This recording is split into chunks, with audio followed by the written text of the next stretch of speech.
Is there a rule that every YouTuber has to make at least one video in the Cloud Muffin shirt? Hi, John Green. We haven't talked in a while. It's been a long time since I made a video response to you, but considering that making video responses to you is what got me started in vlogging, I think I owe you one. A couple of days ago, a box arrives from Amazon. Inside, Will Grayson. I read a couple of pages, then catching up with your videos, I found you reading the same couple of pages. So now, I guess if I'm going to get the value out of what I paid Amazon, I'm going to have to read even more. But I'm too busy making videos, so yes, the internet is crowding long-form narrative right out of my head. On the other hand, if it took two guys 5 years to write it, I think I'd be cheating if I took any fewer than 10 years to read it. You pondered some question which I sloppily remembered as, is Google making us dumber? And I remembered a quote from Socrates, who cursed writing for making men forgetful. So this has gone on for a long time. Now, did I reach for my Bartlett's quotations to nail that quote? No, I did not. I went to Google. And look what turned up. That quote is embedded in this article from The Atlantic from a couple of years ago by Nicholas Carr. GMTA. Do read the Carr piece. There's a lot in there to chew on. Link in the doobly-doo. I have to agree with you about phone numbers. I used to remember them too.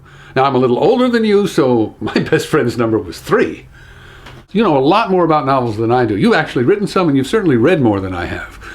But something about what you said really puzzles me, and I'm having trouble with it. Did you say the value of novels is that they contain an awful lot of information arranged in a narrative format so we can remember it better? You make it sound like novels are Velcro for facts.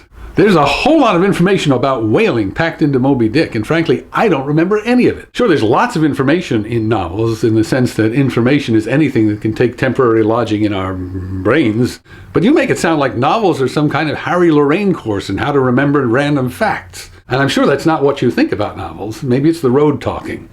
Maybe you're distracted by your schmancy hotel room. Novels, of course, encode an enormous amount of information about personal aspirations and ambitions, about behavior between friends, among friends, between lovers, within families, from generation to generation, migrations from one country to another, across class lines, rises and falls.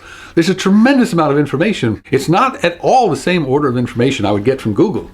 But as valuable as novel-encoded information may be, it's hard to rule out the possibility that the constant barrage on our attention by the new shiny, video games, YouTube, Skype, and the old shiny, radio and television, will just wear us down and crowd the novel out of our brains and out of our time.